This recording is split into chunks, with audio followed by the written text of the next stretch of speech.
ಮಕ್ಕಳೇ, ನಾವೀಗ ನೀ ನನಗಿದ್ದರೆ ಎಂಬ ಪದ್ಯವನ್ನ ತಿಳಿಯೋಣ ಮಕ್ಕಳೇ. ಈ ಪದ್ಯವನ್ನ ಬರೆದವರು ದಯಾಳ್ ಕಿಯಣ್ಣಾರ್ ರೈ ಅವರು. ಸಂತೆಗೆ ಹೋದನು ಭೀಮಣ್ಣ, ಸಂತೆಗೆ ಹೋದನು ಭೀಮಣ್ಣ, ಹಿಂಡಿಯ ಕೊಂಡನು 10 ಮಣ, ಹಿಂಡಿಯ ಕೊಂಡನು 10 ಮಣ, ಕತ್ತೆಯ ಬೆನ್ನಿಗೆ ಹೊರಿಸಿದ, ಕುದುರೆಯ ಜೊತೆಯಲ್ಲಿ ಸಾಗಿಸಿದ, ಕತ್ತೆಯ ಬೆನ್ನಿಗೆ ಹೊರಿಸಿದ, ಕುದುರೆಯ ಜೊತೆಯಲ್ಲಿ ಸಾಗಿಸಿದ.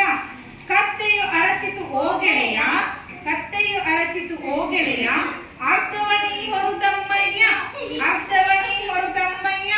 ಕುದುರೆಗೆ ಕೂಗದು ಕೇಳಿಸಿತು, ಕತ್ತೆಯ ಕಿರುಚನು ಚಾಲಿಸಿತು. ನಿನ್ನೆಯ ಬೆನ್ನಿಗೆ ಹಾಕಿದನು, ಅದಕ್ಕೆ ನಿನ್ನನು ಸಾಕಿದನು. ನೀನೇ ಹೊತ್ತುಕ ಬೇಗ ನಡಿ, ತಣಿಯದು ಬರುವನು ಹಾದಿ ಹಿಡಿ. ನಡುಗಿತು ಕತ್ತೆಯ ಕೈಕಾಲು, ಬಿದ್ದಿತು ಭೂಮಿಗೆ ಕಂಗಾಲು.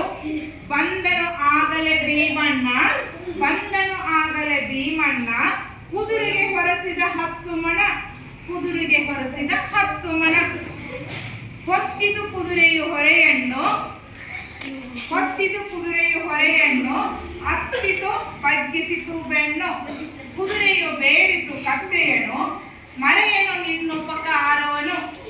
ಒಂದಿಷ್ಟಾದರೂ ಹೊತ್ತು ಬಿಡು, ನನ್ನೆಯ ಪ್ರಾಣವ ಉಳಿಸಿಕೊಡು. ಕತ್ತೆಯು ಹೇಳಿತು ಹಿಗ್ಗಿನಲಿ, ಆಗೇನಂದೆಯ ಸೊಟ್ಟಿನಲಿ.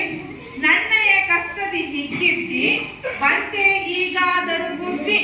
ನೀ ನನಗಿದ್ದರೆ ನಾನಿನಗೆ, ನೆನಪಿರಲಿ ನುಡಿ ನಮ್ಮೊಳಗೆ. ಮಕ್ಕಳೇ ನೋಡಿ, ನಾವು ಒಬ್ಬರಿಗೊಬ್ರು ಸಹಾಯವನ್ನು ಮಾಡ್ಕೊಂಡು ಹೋಗ್ಬೇಕು. ನಾವು ಒಬ್ರಿಗೆ ಸಹಾಯ ಮಾಡಿದ್ರೆ ನಮಗ್ ಸಹಾಯ ಮಾಡೋದಕ್ಕಂತ ಇನ್ನೊಬ್ರು ಇದ್ದೇ ಇರ್ತಾರೆ.